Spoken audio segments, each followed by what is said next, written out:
Okay, so today I'm going to talk about some more African history books that I have in my collection. When I was here the last time, we were talking about the Tariq al Sudan and the Tariq al Fatash. Both of them are books that give you like a history of the Songhai Empire and Mali as well. So we're going to stay in that vein. And these are a couple of books that I got. And one of the stories that you would know about when you're studying African history, especially that region of the Sahel, is the story of Sundiata Keita. And the story of Sundiata Keita is basically the story about the founding of the Mali Empire. Sundiata was I say foretold. His birth was foretold by a couple of hunters.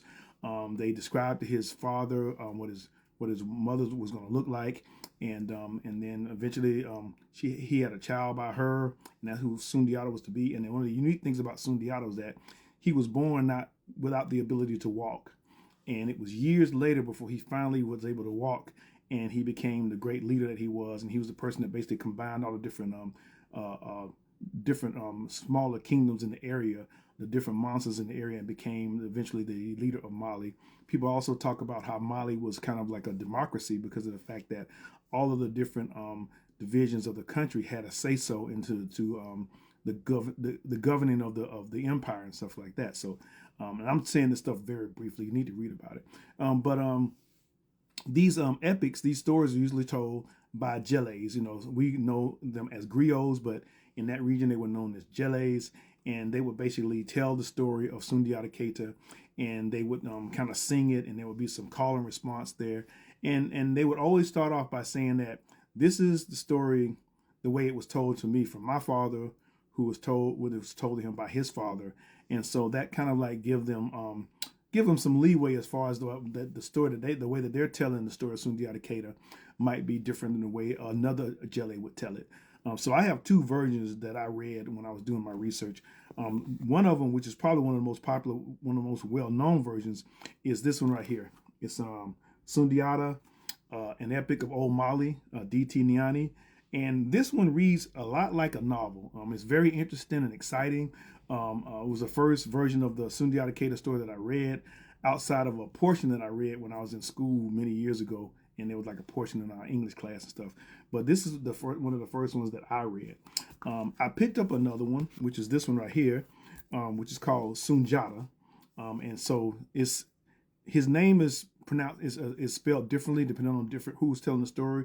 Some of it's Sundiata Keita, some of it's Sunjata. And one of the things I forgot to say about it is that the translation of this is the Lion King. Now, I know what you're thinking about, and for those people who are aware of the story of the lion of Sundiata Keita and the Lion King, they are the people who say that this is the story. The Lion King was basically the story of Sundiata Keita, but of course, instead of using people, Disney chose to use animals. Now there are other people who will say, "Oh no, it's based on Shakespeare, one of Shakespeare's stuff like that." But if you know the story of Sundiata Keita and you see how things played out, you would automatically think this was based on Sundiata Keita's story, which is what I thought when I first saw it.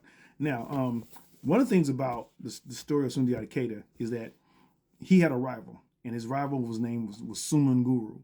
And Sumanguru was the person who was basically controlling the area at the time. And Sundiata's exploits and the things that he went through eventually led him to a confrontation with Sumanguru. And there's different ways people talk about how he defeated Sumanguru, but eventually it is that he did defeat him. Some people think it's a symbolic story talking about the difference between Islamic African cultures, which would be Sundiata Keita, and traditional African culture, which would have been Sumanguru. Now, a few years ago, I was reading some history that people were posting on some historians talking about it, and somebody mentioned an Epic of Sumanguru, and I'm like, "There's a Sumanguru story," and they were like, "Yeah, and they gave me the information, and I picked it up." So this is the Epic of Sumanguru Kante, and this is something that is joined in history with the Sundiata Keita story. So it was nice to read the story about Sumanguru and see the story from his perspective. And so it was like, so again, it's something that when you read the Sundiata Keita story, you also want to read, the Sumanguru story as well. And the Sumanguru story is made in Bamana texts, which are the people who are from the city of Segu. They're also known as the Bambara. And so it's a story told from that point of view. The Bambara are a culture of people who have held on tightly to their ways and their traditional religions. One of the things about them throughout the entire colonization, they refused to convert to Islam or either Christianity.